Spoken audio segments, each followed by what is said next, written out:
sådan, at du lige har en lille jokes i dag.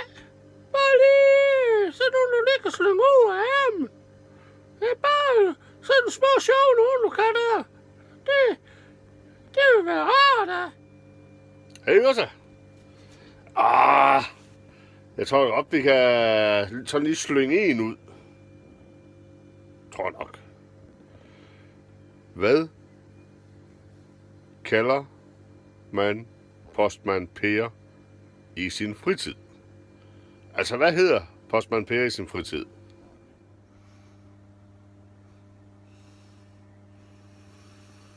Postmand Per? Altså, ham der man ser inde i fjernsynet, sammen med de små. Her er Per, postmand Per. Han hedder postmand Per. Det ved jeg da ikke, hvis han skulle have andet. Så skulle han da bare have postmanden.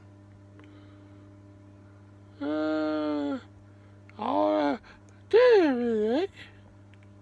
Det er lidt svært. Kunne der kan nogen, der var lidt nærmere, måske? Postmand Per hedder postmand Per. Postmand Per bliver jo kaldt Per, når han er fri. Når han er fri fra arbejde, så er han jo ikke postmand. Så er det bare Per. Kan du ikke forstå det? Det er sgu da ikke en joke. Den er sgu da plat. Postmand Per. Per? Det ved jeg alle sgu da. Du kan godt komme med en anden en. Den gælder ikke den der. Det var ikke en vidt. Nej. Postmand Per. Nej. Du skal komme med noget sjovt, noget. Okay.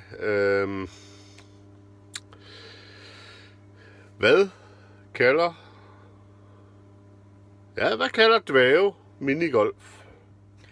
Dværg! Det? Kan det spille det minigolf? Så må det her er det samme. Gør det ikke? Jo, det tror jeg. Lige ved at tro, at det også bare kalder minigolf der. Det tror jeg. Jeg har hørt det engang.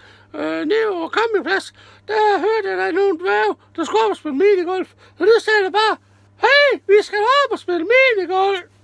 Det skal vi. Det tør så jeg kan huske, at jeg har hørt.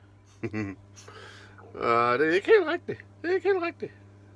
De kalder det bare for golf. Ja, det er jo samme størrelse. Golf! De kan sgu da ikke en ski for golf. Jeg tør simpelthen ikke, det er rigtigt, det du siger. For jeg kan simpelthen ikke huske dem nede på campingplads, der kaldte det for minigolf. Og det var en hel flok. Jeg tror faktisk, at der var dværgtræf. Ja, de var i hvert fald mange, og de skulle alle sammen op og spille minigolf. Du lyver. Du er fuld af spas og... Nej, det er ikke spas. Jeg ved ikke, hvad man skal kalde det. Kom nu med noget rigtigt. Kom nu med noget sjovt. Kom nu. Okay. Hvorfor går alle aarhusianer med klap for øjet? Ved du det? Tænk dig nu godt om i sig. Kom. Med klap for øjet? Nej. Gør det det?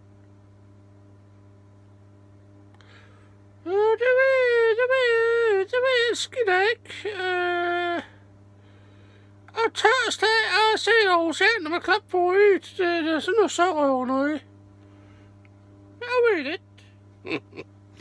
Det er for at spare på lyset. Spare på lyset? Kun halv lys, helt lys, halv lys, helt lys, halv lys, helt lys. Det er sgu ikke for kloge derude i Aarhus, jo. Hvorfor har aarhusianer altid runde haver? Altså en cirkelhave. Ved du det, Yrsa? Nej. Rund have.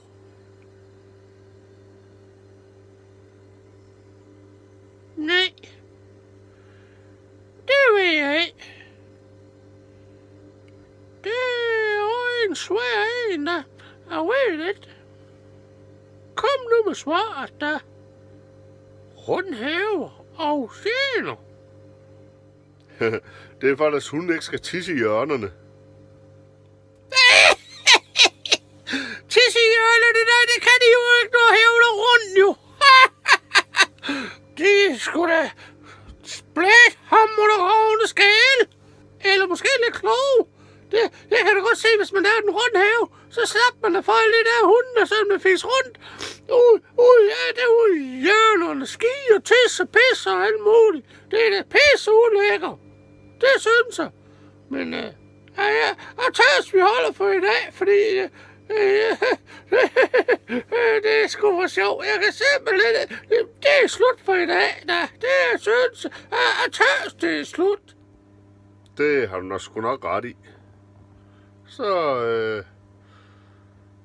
Så ses vi sgu bare en anden dag. Jeg synes, det er altid hyggeligt at få besøg af dig, Yrsa.